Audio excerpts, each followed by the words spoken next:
माँ एक किन्नर थी, लेकिन समाज सेवा में वो हमेशा आगे रहती। क्या रे महिमा, तू क्यों सारा दिन ये लोगों को पानी पिलाती है, कभी खाना देती है?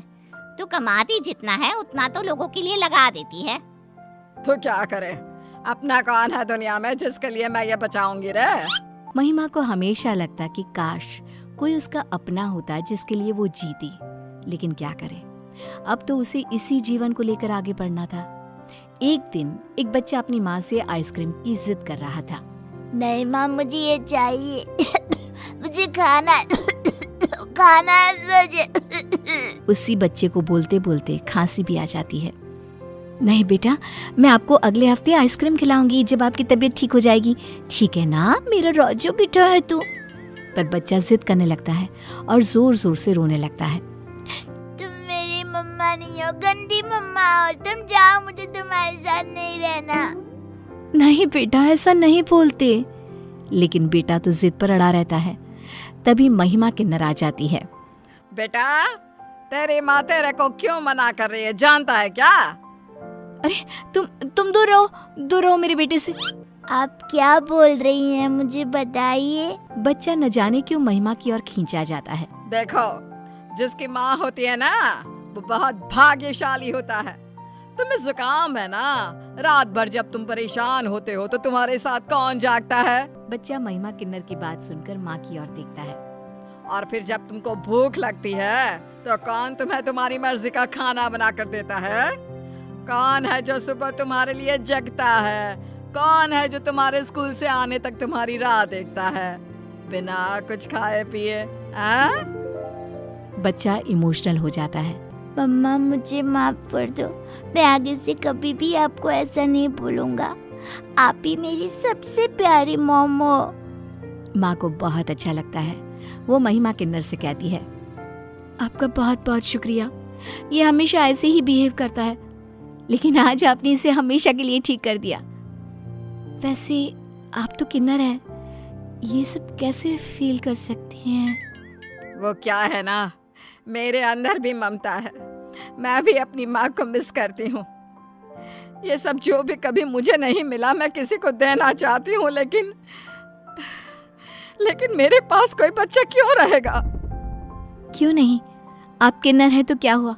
एक बच्चे को समझने और समझाने की जो कला है वही आपको मातृत्व सुख से मिलवा सकती है। ये बोलकर वो औरत चली जाती है, लेकिन किन्नर महिमा सोच में पड़ जाती है कि आखिर ये संभव है या नहीं। वो घर आ जाती है और पेंटिंग बनाने लगती है। महिमा को पेंटिंग का काफी शौक होता है। फिर अचानक उसके घर की घंटी बजती है। महिमा जैसे ही दरवाजा खोलती है, उसके दरवाजे में कोई प्यारी सी बच्ची छोड़कर गया था। वो बच्ची जमीन पर पड़ी रो रही थी। महिमा इधर उधर देखती है, लेकिन उसे कोई दिखाई नहीं देता। वो बच्ची को लेकर पुलिस स्टेशन जाती है। देखो ना साहब, कौन मेरे दरवाजे ये बच्चा छोड़कर चला गया? पुलिस वाला किन्नर को देखता है और जोर से डांटता है। झूठ बोलते शर्म नहीं आती? अरे तेरे घर पर कौन अपनी बच्ची छोड़ेगा? चुरा कर लाई होगी। रुक, अभी तुझे डंडे लगाता हूँ। अरे कैसी बात करते हो साहब? चोरी की होती तो क्या पुलिस स्टेशन लाती, बेच ना देती? अच्छा, ज्यादा जुबान चला रही है। चल लेकर जा बच्चा, और जिसका है ना उसे वापस कर दे, समझी? किन्नर बेचारी बच्चा लेकर चली जाती है।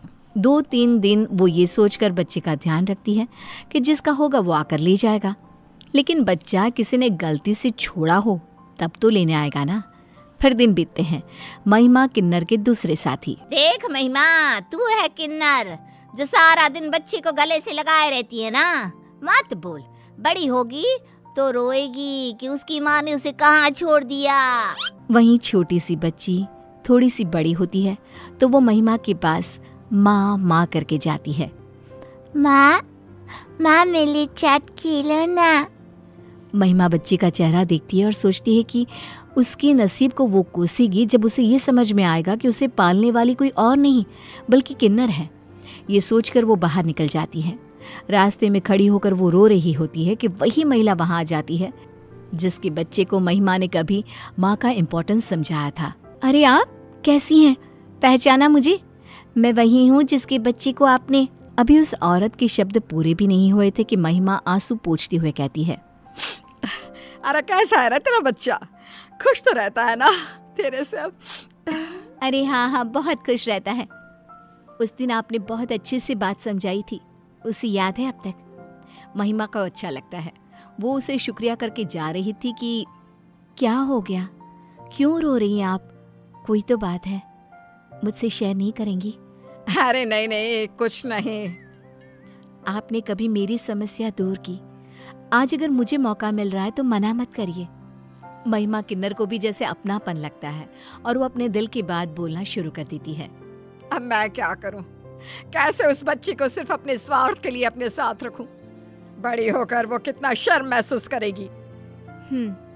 बात तो आपकी बिल्कुल सही है, लेकिन आप ये कर सकती हैं कि उस बच्ची को किसी हॉस्टल में डाल दे, उसे पढ़ाए लिखाए, किसी लायक बनाए। हाँ, ठीक बोलती है तू। अब मैं ऐसा ही करेगी। ये बोलकर किन्नर हंसने लगती है। चलो फिर इसी बात पर एक फोटो हो जाए। महिमा अपने फोन से दोनों की फोटो लेती है और चली जाती है। किन्नर को उसकी बात ठीक लगती है। वो उसे नैनीताल के एक हॉस्टल में डाल देती है। इधर एक दिन, हाय रे महिमा, तू तो इतनी मेहनत करती है, 2 रोटी खानी है और सारा दिन सारी शाम काम में लगी रहती है। पैर देख तेरे कैसे सूज गए हैं। क्या करेगी इतना पैसा कमाकर? अरे वो रिन्नी की फीस हर साल बढ़ रही है ना, फिर जानती है ना बड़े स्कूलों का कितना पंगा होता है। लेकिन अपनी सेहत का भी तो ध्यान रखा कर, तुझे कुछ हो गया तो भी इतना तो जमा कर ही लिया है कि उसे जीवन में कोई परेशानी ना हो। अब क्या था, रिन्नी की पढ़ाई के लिए महिमा किन्नर कड़ी मेहनत करती। वो रात में कब सोती, सुबह फिर कब काम पर जाती। उसे जीवन किसी मिशन सा लग रहा था। वहीं दूसरी तरफ रिन्नी के स्कूल में, अरे रिनी, तेरे घर से कोई आता क्यों नहीं? बस फोन पर तेरी बात होती है। वो क्या है ना, मेरी माँ इंडिया में नहीं रहती और विदेश में जहाँ वो काम करती है वहाँ उससे छुट्टी ही नहीं मिलती। हाँ, पर कोई तो फोटो होनी चाहिए ना। तो एक काम कर, तेरी माँ से उनकी फोटो मंगवा ले, हम भी तो देखे तेरी माँ को। रिन्नी महिमा को फोन करती है। माँ मेरी सहेलियाँ ना आपकी फोटो देखना चाहती हैं।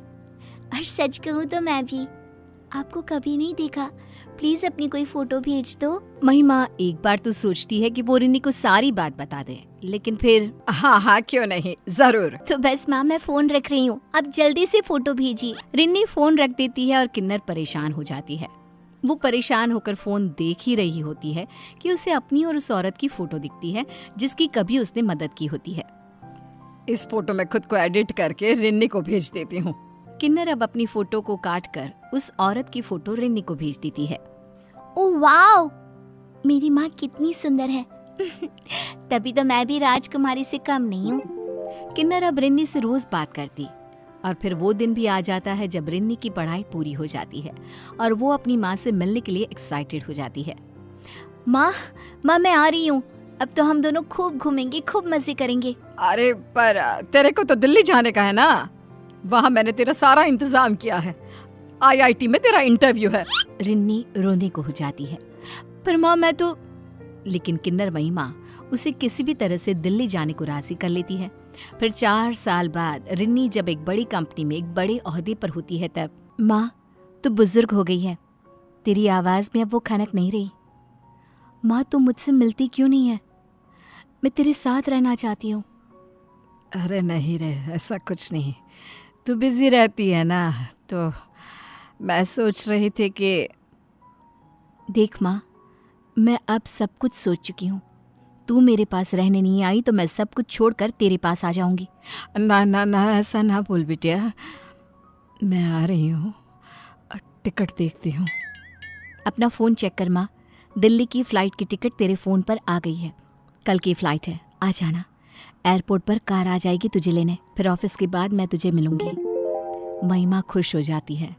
जीवन में पहली बार एरोप्लेन में जा रही होती है।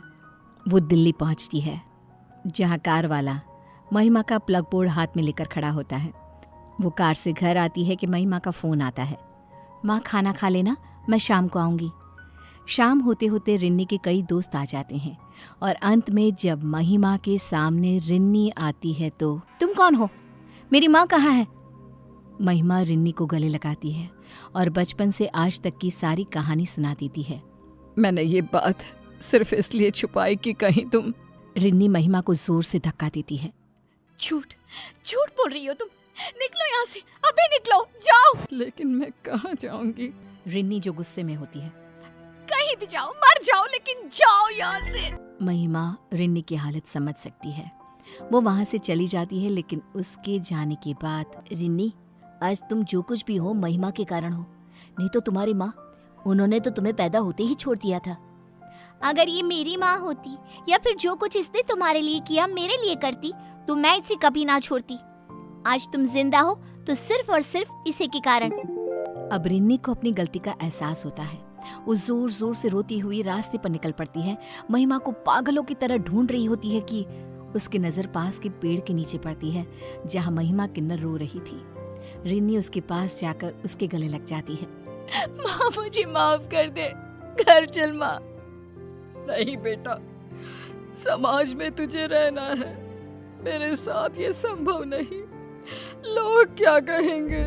मुझे जन्म देने वाली माँ ने मुझे मरने के लिए छोड़ दिया, लेकिन तूने मुझे वहां पहुंचा दिया जहां पहुंचने में बहुत पैसा, बहुत समय और बहुत बहुत प्यार लगता है। माँ, मैं तेरे प्यार को समझ नहीं पाई, मुझे माफ कर दे माँ। रिन्नी महिमा को घर लाती है और अब दोनों शान से साथ रहते हैं।